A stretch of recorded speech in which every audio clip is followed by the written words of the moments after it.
यसको चाहिँ suspected पार्भोभाइरल disease हो है। यसलाई चाहिँ हामीले एकोर्डिङ टु बडी वेट है सलाइन एन्टिबायोटिक र भमिटिङ रोक्ने डाइरियाको लागि मेट्रोनाइट्रोजोल सलाइनहरू दिन्छ है। र यसको चाहिँ कति दिन भयो भाइ आजसम्म त्यसको ट्रिटमेन्ट चलेको? 3 दिन है। र अझै लाग्छ।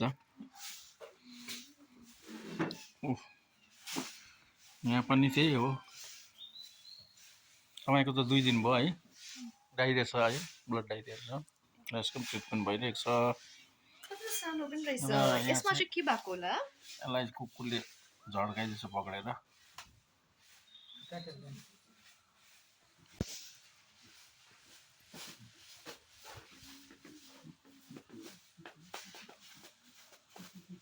र यसको त यो त बहुत राम्रो भयो है।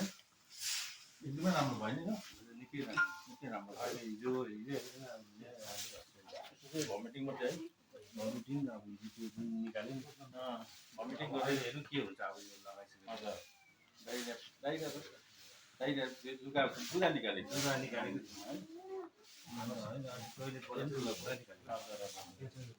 यसलाई चाहिँ एन्टिबायोटिक चलेको छैन। भमिटिङ रोक्ने इन्जेक्सन र ग्यासको लाउँदैछ, मेट्रोनाइट्रोजोल जाँदैछ, आरएल जाँदैछ है। र यसलाई चाहिँ डक्टरले भन्नुभएको छ 2 महिना नगराउनु भनेर।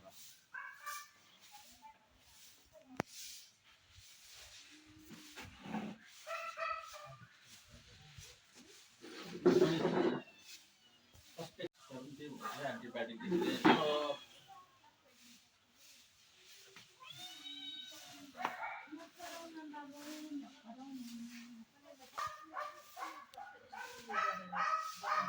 अलिक राम्रो भयो भन्नुहुँदै थियो। ड्रिप सकिरहेको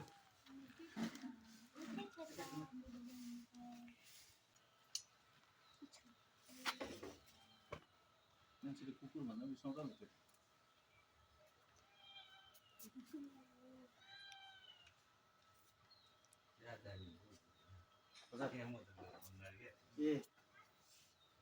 अब यो रोगहरू चाहिँ अब प्राय सबै गरेको हो। पहिला स्किन प्रब्लमहरू पनि अहिले राम्रो भएको छ। यसको अहिले ठिक छ। र यो झन् प्यारालाइसिस पुरा अहिले ठिक छ। यसको अस्ति यहाँ किरा पनि पऱ्यो कि अहिले एकदम ठिक छ। यो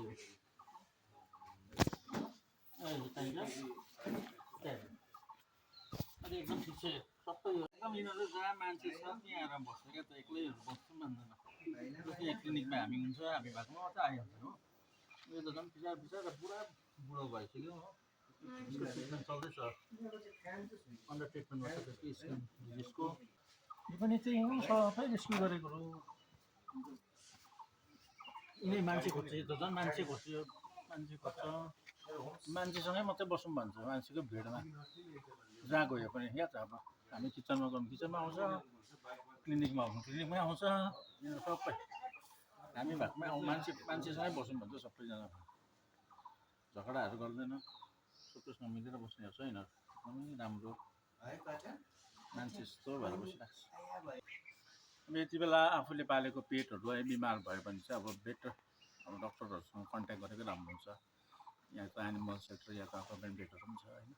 कुकुर बिरालो पनि बिमारहरू भयो भने है तपाईँले सिधै एनिमल सेक्टरसँग सम्पर्क गर्न सक्नुहुन्छ। र एनिमल सेक्टर चाहिँ अब 365 दिनै खुला हुन्छ, कहिले पनि बन्द हुँदैन है। र यो हाम्रो कर्तव्य बन्छ आफूले पालेपछि है बिमार हुँदा डक्टर देखाउनु। किनकि हामीले आफ्नो छोराछोरी है बिमार भयो भने हामीले कति अत्तालिएर डक्टरकोमा लान्छौँ है।